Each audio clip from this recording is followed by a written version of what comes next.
Just a week after President Trump gave Elon Musk a gold key to the White House, their relationship is on the rocks. Elon Musk fired off a series of social media posts slamming Trump. Now, two of those posts read, quote, "Without me, Trump would have lost the election. Dems would control the House, and the Republicans would be 51-49 in the Senate. Such ingratitude." Trump then shot back at Elon on Truth Social, writing, quote, "Elon was wearing thin. I asked him to leave. I took away his EV mandate that forced everyone to buy electric cars that nobody else wanted, that he knew for months I was going to do, and he just went crazy." And then Elon Musk said, quote, "It's time to drop the really big bomb. Donald Trump is in the Epstein files. That is the real reason they have not been made public. Have a nice day, DJT." All right, let's bring in CBS News White House reporter Aaron Navarro with more on this. Aaron, is the bromance over? I think the clear answer is yes. And you could see kind of the signs of it earlier this week, where you saw Elon Musk criticize this budget bill that President Trump has put a lot of political capital behind, saying that it would undermine the work of Doge. He said that in an interview with CBS Sunday Morning more than a week ago now. Said it would add to the national deficit, which he had been trying to bring down through the work of the Department of Government Efficiency, known as Doge. And in that meeting that was supposed to be focused on President Trump and the German Chancellor coming to the White House, President Trump responded, said he was disappointed with Elon's read of the bill, disappointed in his criticism, as you mentioned. Noted how Elon may be upset with some of the electric vehicle tax credits that House Republicans took out, and said that he, quote, had a great relationship with Elon Musk. Take a listen to more of what President Trump said in that Oval Office meeting. Look, Elon and I had a great relationship. I don't know if we're well anymore. I was surprised because you were here. Everybody in this room practically was here as we had a wonderful send-off. He said wonderful things about me. You couldn't have nicer. Said the best things. He's worn the hat. Trump was right about everything. Now, Musk has been posting essentially throughout that Oval Office meeting, and since said and insinuated that Trump is a hypocrite when it comes to reducing the government spending. And as you brought up, the most notable tweet or X post I've seen from him lately, claiming that he is in the files related to Jeffrey Epstein, the multimillionaire who was a convicted sex offender. And you saw the Department of Justice under this new Trump administration make a big deal of putting out the first volume about the Jeffrey Epstein files, and there were a lot of pages that were redacted. That all being said, we have not heard back yet from the White House or President Trump responding to that claim from his once partner here, Elon Musk. All right, other matters at the White House. President Trump talked trade with Chinese President Xi Jinping just this morning. So what came out of that call? Yeah, that was the big news that started today. This was something that the White House had been previewing would happen for a couple days now. They spoke for an hour and a half, focused on trade.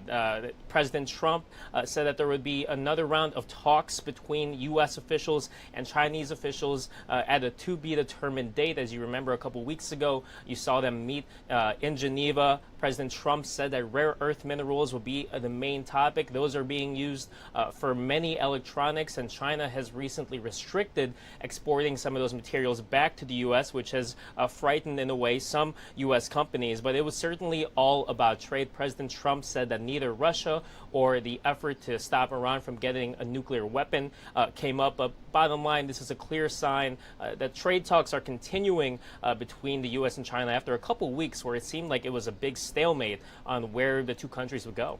All right, Aaron Navarro. Aaron, thanks so much. The feud between President Trump and Elon Musk comes as Trump set a July 4th deadline for Congress to pass the big, beautiful bill. There were already some Republican holdouts concerned the bill could increase the deficit, and Musk's criticism may cause more concern. CBS News congressional correspondent Nicole Killian joining us live from Capitol Hill. So, Nicole, what is Musk's big beef with the big, beautiful bill? Well, I think we have to start with Musk's big beef now with Speaker Mike Johnson. You know, it's not just the president that is engaged in a tit for tat on social media. Now we are seeing this between Elon Musk and Speaker Mike Johnson. Just a short time ago, Elon Musk posted, "Where is the Mike Johnson of 2023?" To which the speaker just replied that the Mike Johnson of 2023 is the same Mike Johnson who has always been a lifelong fiscal hawk, who now serves as speaker and is implementing a multi-stage plan to get our country back to fiscal responsibility and extraordinary economic growth. Now, that is the most that we have heard from the speaker for the better part of today, since he was due to speak with Elon Musk by phone. He just arrived here at the Capitol, and I asked him if he has spoken to Musk. He did not comment, nor did he weigh in on this now very public spat between Elon Musk and the president. But certainly, you know, this is something that is critical in terms of the fragility of the relationships here, but also, you know, a lot is on the line for the speaker. He really wants to make sure that the president's bill gets passed, because even once it clears the Senate, if it clears the Senate, it will have to come back through the House. And so that is why the speaker remains heavily engaged to try to work with the Senate to get this bill over the finish line. Sure. And Nicole, could Elon's position sway anyone in Congress? Well, I think that's in part what the speaker remains concerned about. I mean, he's kind of fighting on multiple fronts here, because obviously, you know, the package that was crafted in the House was very carefully negotiated between various factions of the speaker's Republican conference. And then now that it's moved over here in the Senate, you have a number of Senate Republicans who want to make a number of changes to the package, whether that is potentially rolling back this cap on state and local tax deductions, which was a very carefully negotiated part of this package, whether that is making more adjustments to this issue of clean energy, because some Republicans have concerns about rolling those back too much. So, you know, whatever changes the Senate makes still has to pass muster in the House. And so that is what the speaker remains concerned about. And so, again, we will see how these things play out over the next couple of weeks. Yeah, good information, Nicole Killian. Nicole, thank you. All right, to Wall Street now as investors watch President Trump and Elon Musk's spar over the spending bill erupt into a social media feud. Well, the Dow is down more than 100 points. So here is a look at the top 500 stocks. This is our interactive heat map brought to you by FinViz. And so take a look at Tesla. You can actually see it up there on the right. Top right, the stock tanking more than 14%. So CBS News contributor J.D. Durkin joining us live from the New York Stock Exchange. Hey, J.D., investors not too thrilled about this back and forth spat between President Trump and Elon Musk. Walk us through what is happening.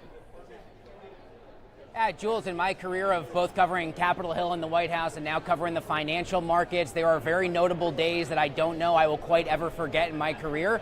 And looking at this rather remarkably public spat between the world's wealthiest person and the world's most powerful person probably puts today safely in that category. And you're exactly right, because investors across the major market indexes, despite the controversies, many of which have been self-inflicted, arguably, from Elon Musk, they still look to his guidance, I think, in terms of assuaging a lot of investor concerns, specifically for investors in admittedly a very volatile stock like Tesla. And to look at the state of government subsidies and long-running government support, not just for Tesla, which is Elon Musk's only publicly traded company, but the inextricable relationship between companies like SpaceX and the government, the work that those companies do on behalf of NASA and the NSA and the DoD and so many others. This spat is absolutely going to have a severe ripple effects across not just Tesla stock and downward pressure there, but across all of the major market indexes. And I think that was really reflected in the price action earlier today. To be sure, Tesla is always and has always been a very volatile stock, but Tesla stock, I would argue, has historically traded as a bit of a real public support or an approval gauge, if you will, for Elon Musk. It's sometimes the stock does not really trade on the underlying fundamentals, but if the public sentiment is supportive in Elon Musk's category or in his corner, you usually see the stock go up. But today, obviously, this split between Musk and Trump, not exactly what investors wanted to see. All of this while the so-called big, beautiful bill, the one bite for congressional Republicans at budget reconciliation is trying to cross the finish line, but obviously there are growing Republican chorus voices who are more concerned about what this does to the state of debt and deficit, and we'll see that reflected not just with Tesla stock moving down, but things like Treasury yields, which have really been out of whack as of late, and Wall Street is very closely what's happening with the politics and the palace intrigue out of Washington. Yeah, JD, Wall Street also holding its breath for tomorrow's jobs report. So what are we seeing? What are some of the warning signs ahead of this data? What can we expect from that?